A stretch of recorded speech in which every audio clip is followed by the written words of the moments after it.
Podsumowanie analizy systemu i nauki szkolnictwa wyższego w Polsce przedstawi teraz przewodniczący panelu ekspertów Komisji Europejskiej, profesor Georg Winckler. Zadanie pana profesora nie jest łatwe, bo raport liczy ponad 180 stron, a pan profesor ma do dyspozycji 20 minut, ale przewodniczący ekspertów oczywiście da sobie radę. Tytuł wystąpienia pana profesora Wincklera to Main Findings of the Peer Review of Poland's Higher Education and Science System. Professor Winckler, let me introduce you to deliver your talk.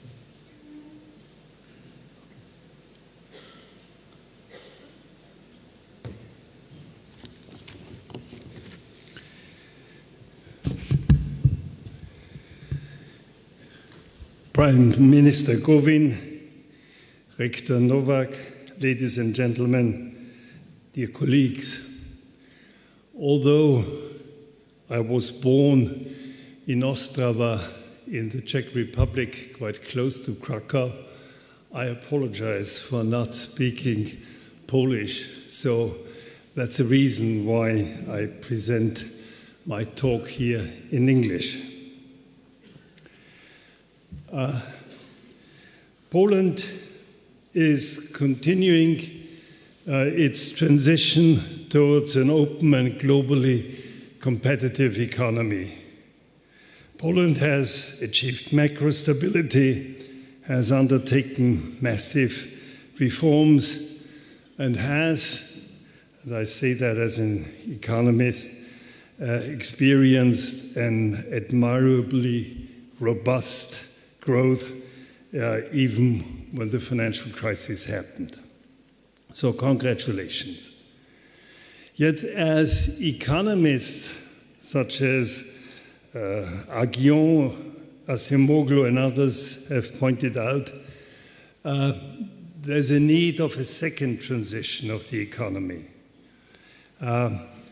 You need an efficient higher education and science system which is at the nexus of knowledge creation, education, innovation, and economic growth.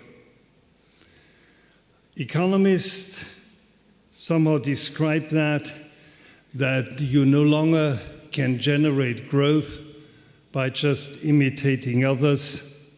Now comes the challenge of triggering growth by developing and implementing frontier innovations. Poland, however, despite past efforts, has not had a performance and innovation outcomes which I think you should be satisfied with. Here you see the European Innovation Scoreboard 2017. This is, of course, an aggregate number, an index constructed out of many components, like public-private co-publications and so on. But as you can see, Poland is not leading the pack. It's rather at those who trail behind others. There is also another issue about which the panel was concerned with, and this is this graph here, which is perhaps a little bit difficult to understand. I may just explain it shortly. If you look at the horizontal axis, you see public research and development intensity. So public efforts with respect to research measured as a percentage of GDP. On the vertical axis, you see how many out of 100 publications, scientific publications, how many are most cited publications worldwide, belong to the 10% most highly cited publications. Now, if there is an equal distribution, then each country should have precisely 10%. So 10% of all publications belong to the 10% most highly cited publications. And as there are some countries where the number of publications is less than 10, and there are some countries where the publications which are most highly cited are higher than 10. Now, the reason why you have a strong line between 10 and 12, a strong horizontal line, is because the EU, on average, has a higher citation impact than the world has. But what is interesting is also if you draw a regression line, which would be upward moving, you could see that Poland is below the regression line. So although public research and development intensity is low, its impact, its citation impact, is less than one would expect.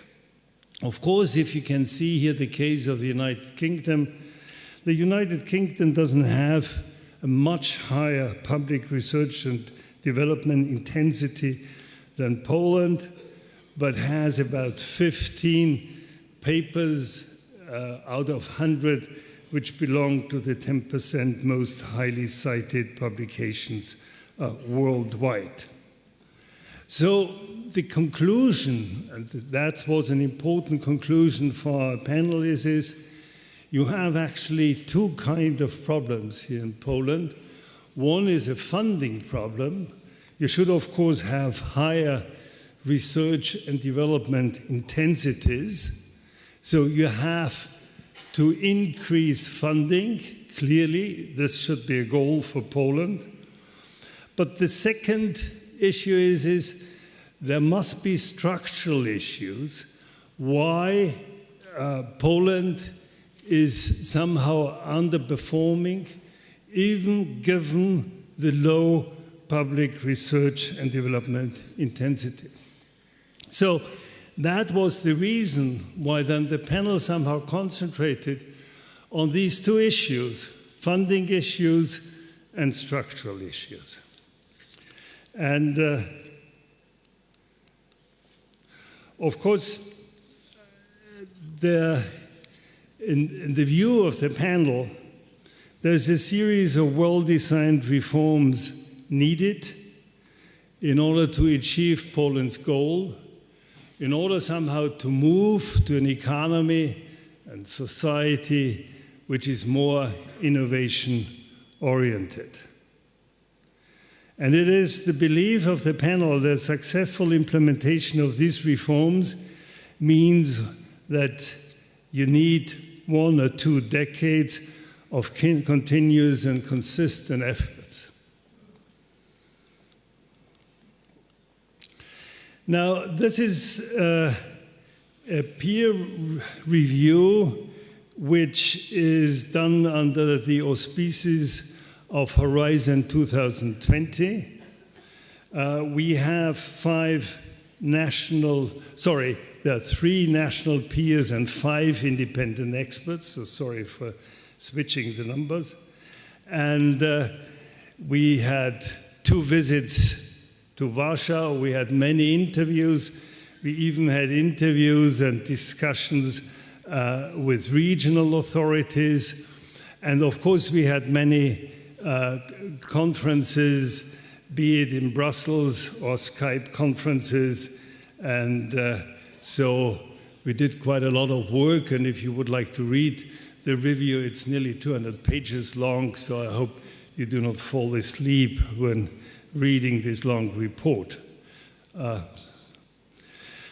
Now, the challenges of the higher education and science system can be summarized in some key messages And I would like now to start with the first key message.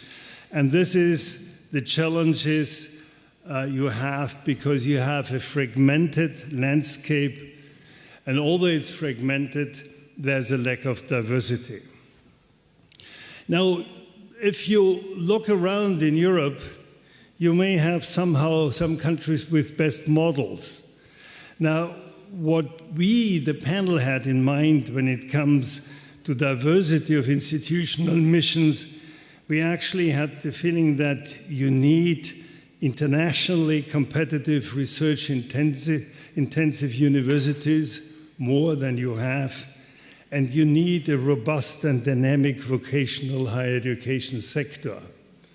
If you would like that I name a country where you see that this is implemented, then think of the Netherlands.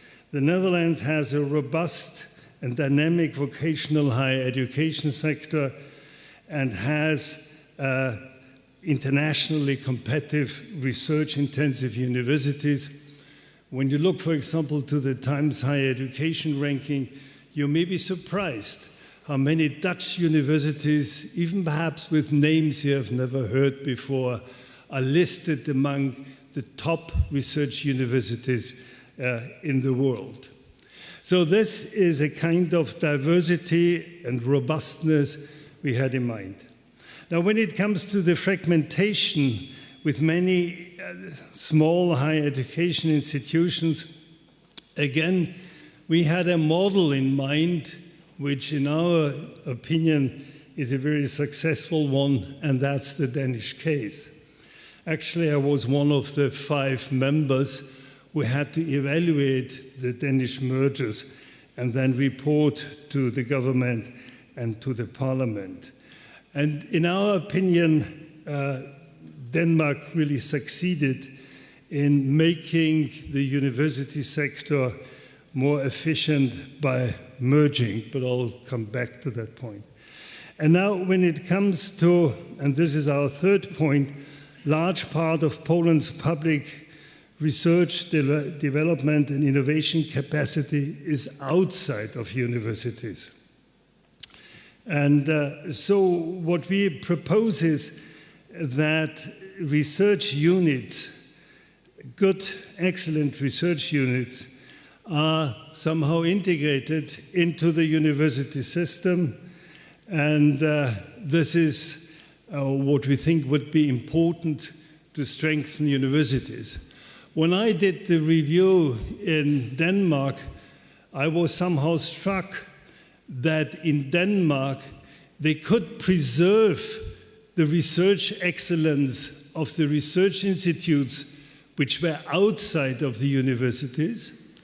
So there was no danger of losing excellence. But at the same time, the integration into universities enriched and strengthened postgraduate education to such a degree that now, for example, when it comes to doctoral education, Denmark can be regarded as a country of best practice. So we had these different cases in Europe, and of course, if you like to do that, you could also cite countries where these efforts to overcome these challenges were not so successful, but I may also hint to successful examples. And I think Poland has perhaps could gain a lot if it would somehow consider these 3 challenges. That's the reason why we come up with certain recommendations, as you can read here. I hope you can really read it. So we somehow suggest to develop a robust binary higher education system by establishing a modern university of applied sciences. We also suggest that you might even look into a model which is in Germany, which is called dual university. And that may have a big impact then also on regional innovation, and that may be quite of importance. It is also important that, that you strengthen and concentrate research in selected research-intensive universities. There are various models in Europe. I remember being also a member of the Commission in Spain and in Germany, but I actually appreciate very much the German example, where you have this kind of competitive excellence initiative, which created flagship universities, increased collaboration, regional collaboration between Max Planck institutes and universities, joint appointments of professors and so on. So that's a very good example. Well, reduce the number of public higher education institutions through a process of consolidation. Of course, there are various ways to do it. And again, incorporate the best performing public research organization into research-intensive universities. I already touched on that issue. Another issue is where we think there are structural weaknesses in Poland is that you have a suboptimal governance system and over-regulation. The universities, and I may say so because I come from the University of Vienna, which is also, used to be a very institution driven only inwards and not looking outside of the university, sufficiently outside of the university. But I think you need to have governing structures which somehow institutionalize the outward looking of universities. We also had the feeling that universities are too fragmented inside the institution. I remember, for example, if I may also come up with the Austrian case, faculties, for example, negotiated their own budget with the ministry, and the rector sometimes even didn't know what kind of funds went to a faculty. Now, what it is important is that there is a body inside the university, the rector or the rectorates, who have the capacity for university-wide reforms, university-wide investment strategies, and it is also important then, I'll come later to this issue, when it comes to quality culture within the university. So the rector, respectively the rectorate, is responsible for doing that. And so we need a body which drives the institutional development, and this should be done. Of course, the most important means to do so for the rector and rectorate is the internal budget allocation, and that's the reason why, for example, the rectorate should be strong in that. Now, as already indicated, there's over-regulation, and well, you're probably more familiar than I am with all the kind of rules you have to follow. Now, we have here 3 recommendations. One is that you should have mission-differentiated governance in line with institutional profile. You should have a new governance system that balances professional management of the higher education institution, collegial influence, but restricted on academic matters, and closer links to key stakeholders and the market. Now, quite important in that context is, and this you see in many countries like Finland, Denmark, Austria, and so on, is that we have a governing board within the university with a majority of external board members. Of course, and I learned that there is, in the new law which will be proposed, this is a reform line which is also promoted there. Let me just come up with an Austrian experience in that respect. And I may say so because at the time, 2001, 2002, when we had the sweeping reforms in Austria, I was not only rector of the University of Vienna, but also chairman of the Austrian Rectors Conference. And we wanted to make sure that universities and higher education institutions are science-driven, innovation-driven, and do not become part of party politics. So when becoming a member of the governing board, we have a negative definition. This is, you shouldn't have had a political office at least during the last 4 years, so then you can't become a member of the governing board. And we have also a positive definition, so-called eligibility criteria. You need to have somehow an academic background, you need to have international experience, and so on. And we also decided in Austria that, for example, students should have a seat in the governing board, but without voting rights, because we had the feeling that otherwise perhaps the university would not be sufficiently future-oriented and strategy-oriented. But of course, these are points which can be highly debated, but this is just to tell you about the Austrian experience. Now, there's the challenge of underfunding, cost-sharing, and inefficiencies. Given my time constraint, I don't want to go too deep into that.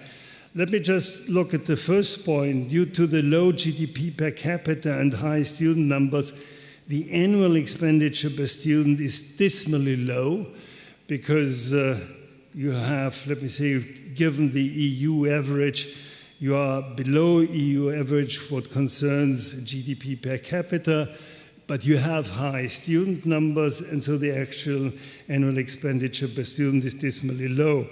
I just, since I had the privilege when I was young to study at Princeton University, at Princeton, for example, you have an annual budget per student of about 200,000 US dollar. I don't want now to cite other numbers, perhaps only if you look at the University of Vienna, which I think is not such a bad university, but we only spend about 12,000 US dollar annual budget per student. But as studies by Aguillon and others have found out, if you would like to see the capacity of a university, it's always interesting to calculate immediately the annual budget per student, because this gives you an indication of what can be done. But what is interesting also is, although there is a lack of resources here, there's still some waste. And I already pointed out to the fragmentation. If you look at the various cities, for example, perhaps having just one comprehensive universities in various regional cities would be good for strategy building and would perhaps also be good for avoiding waste of public resources. I know this is a very tricky issue, and I could tell you many examples also of Austria why that doesn't happen. In Austria, it just went the other way around. They fragmented the University of Vienna by creating an own University of Medicine. But I always said this reminds me of the communist past. Now, funding key recommendation, I think the important is point number one: implement a two-pronged strategy, increase share of public expenditure for higher education and science.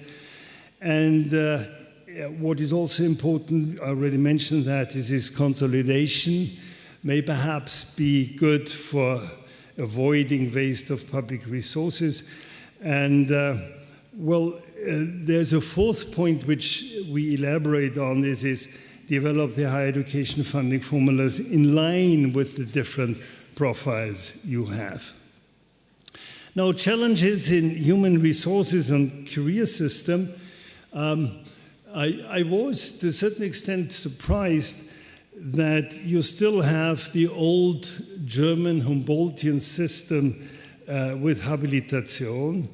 But you know, in Germany, you habilitate at a specific universities, but afterwards you move to a professorship at another university.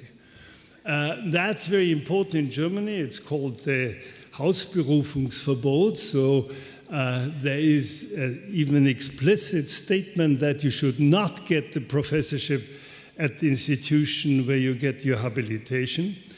But whatever the case is right now, habilitation, and this is also a discussion in Germany, people are, let me say, too old when they get their habilitation. Habilitation age has moved upwards. You have a lot of inbreeding. We did some calculations. They're interesting studies. For example, I remember a study in the field of chemistry and so on. You have a low share of international staff. What has become important in the past is that mobility actually takes place earlier. And if you think of the tenure track system, so you have your PhD, you have 1 or 2 years past PhD, and then you're mobile, and then you enter the tenure track system of another university.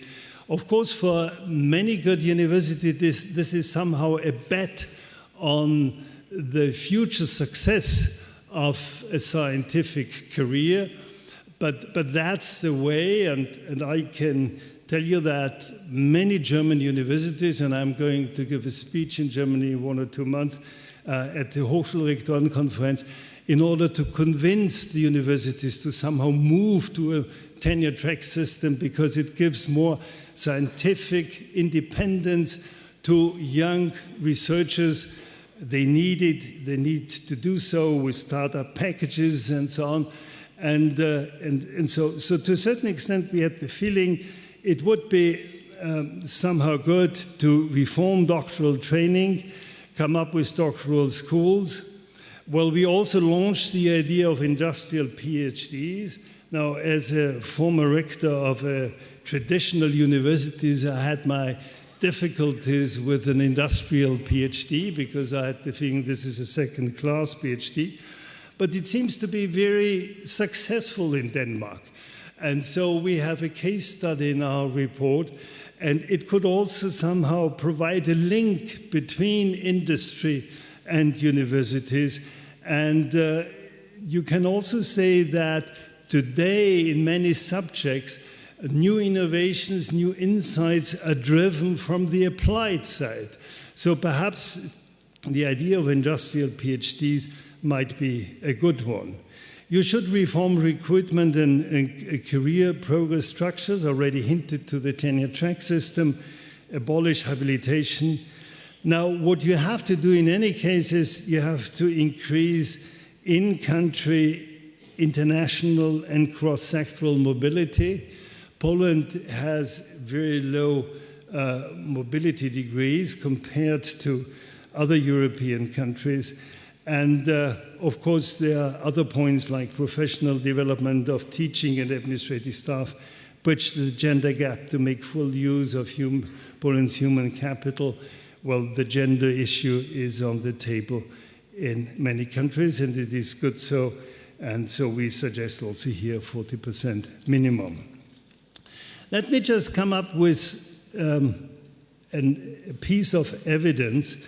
This comes out from a study of the OECD in the Education at a Glance. It was published in 2016, and it basically says what kind of research impact, measured here by citation impact, you have in various countries given to people which are called here outflows, new inflows, returnees, and stayers. So who didn't move at all.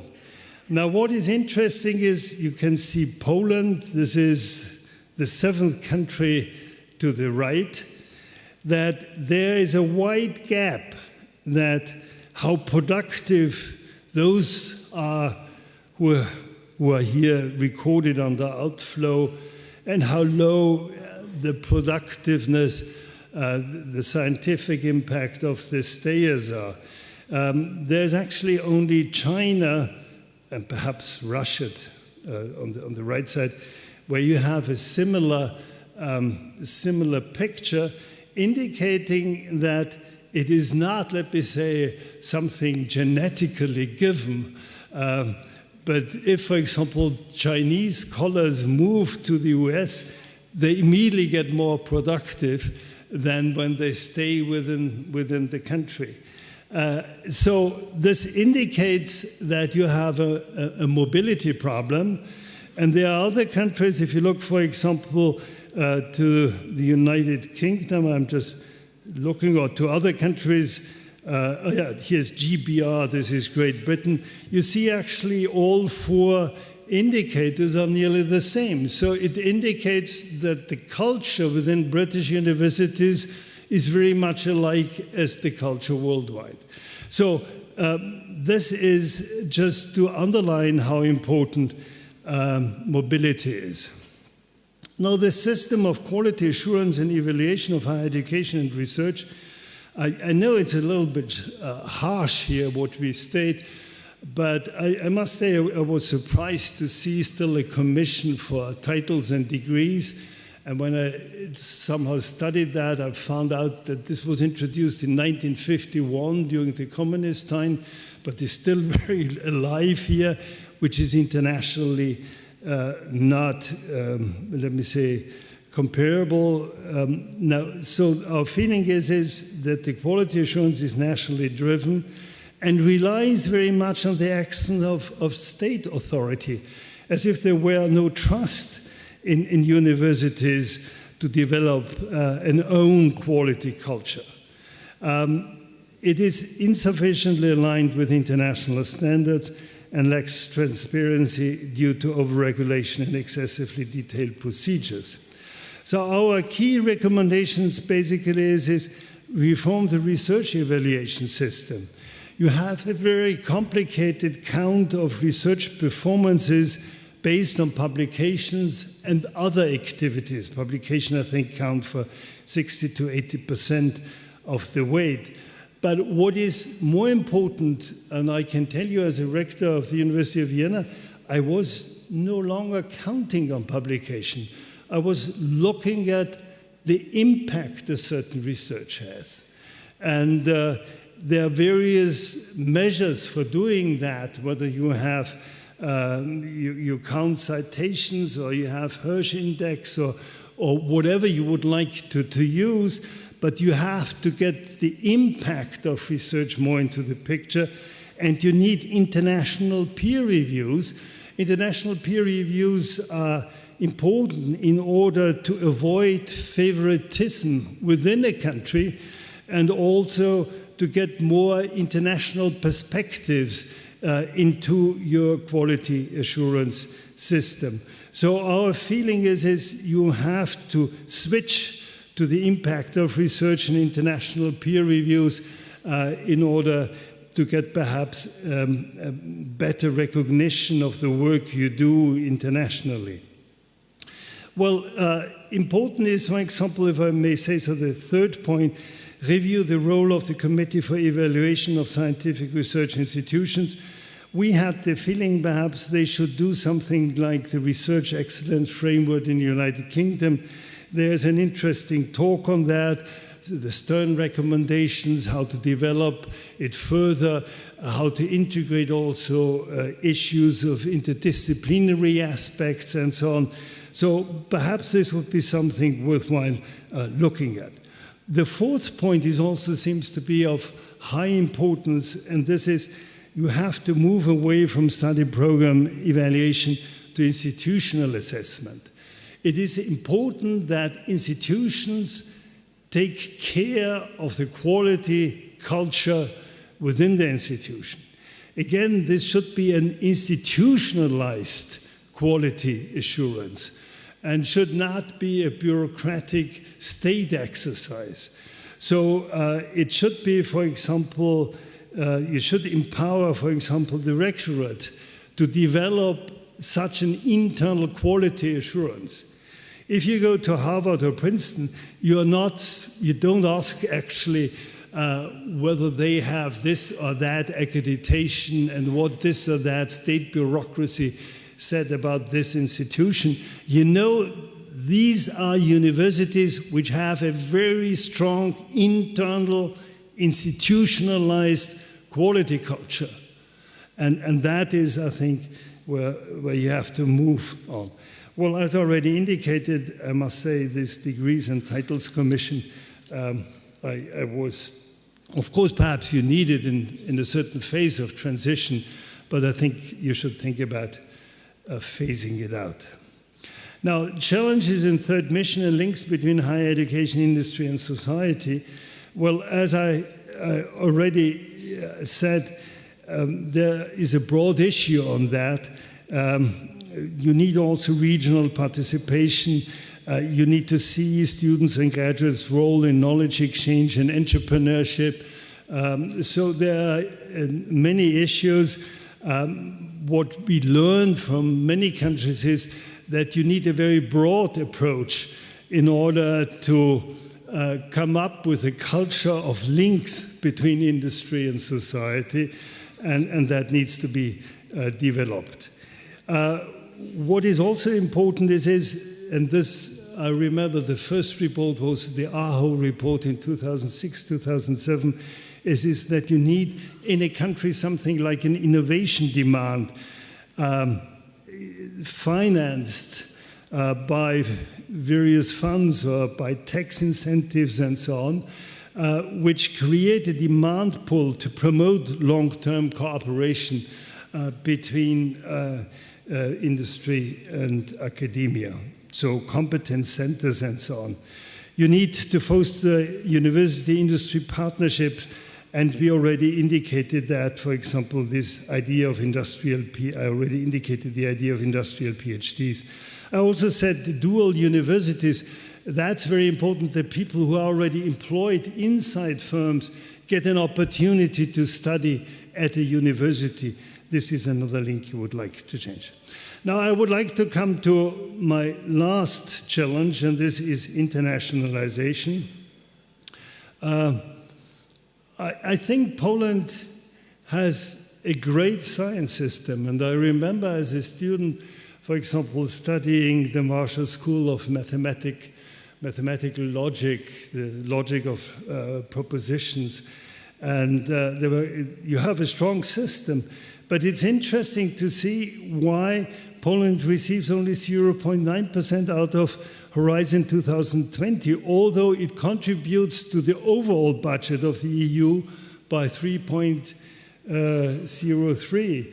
And if you look, for example, to the ESC, only 0.2% of the means distributed by Horizon 2020 through ESC are received by Poland. And if you look, for example, University of Munich, but also University of Vienna, I think University of Vienna has more ESC grants than Poland altogether. So the question is why is that the case, that you're not sufficiently linked to internationally excellent science, although you do great work? And I already indicated this second issue, that only 5% of publications are the top 10% most highly cited publications. Well, you need to have international mobility. What is needed, but I know many Polish universities is working on that too, is internationalization at home. And the issue is, of course, how to attract talent. There is a last piece of evidence which I would like to give you is this. If you look at new total international scientific co-publications per country as percent of total scientific publications, you see in that case Poland is is trailing the pack.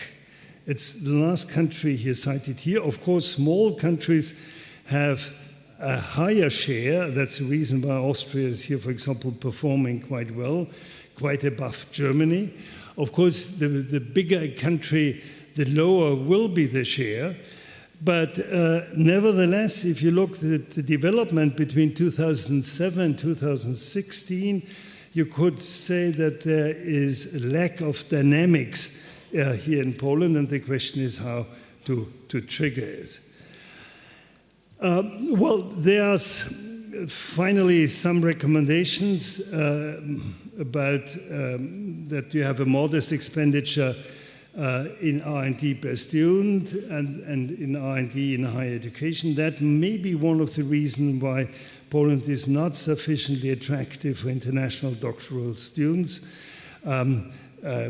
We have, for example, that countries that spend more than $5,000 in research and development per student have over 30% of international doctoral students, Switzerland and other countries.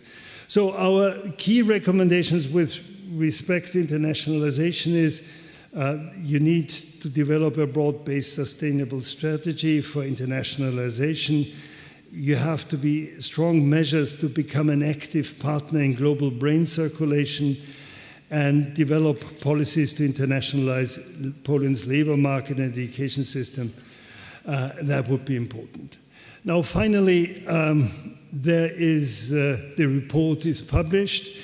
I must say that it might be perhaps difficult to find the report. I was told this morning that there's a new address to find it easier, our report, but I'm sure there are other ways to get in contact with the report. Let me conclude by 3 small points. The first one is I apologize that I somehow concentrated on the to-do list, perhaps too much. Poland has a great science system, has big traditions. So it is important, but it is somehow important, and that was the feeling of the panel, you need structural reforms now to move ahead. You need to have a second step. And that's the reason why perhaps we overemphasize this to-do list, and I apologize for that. The second one is I already said, you have quite a productive system. I think you really need to open it up internationally. So we were surprised about the low degrees of mobility here and there.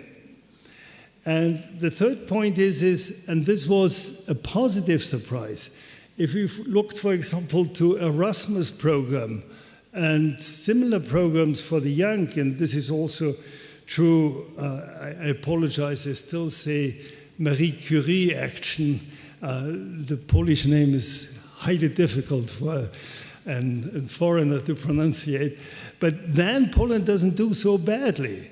So we had the feeling you have a young, dynamic, outward-looking generation, and I think when you reform many things, career system, tenure-track system, and so on, you can really build on a strong, young scientific generation, and I'm sure that you will succeed in reforming the system soon. Thank you very much.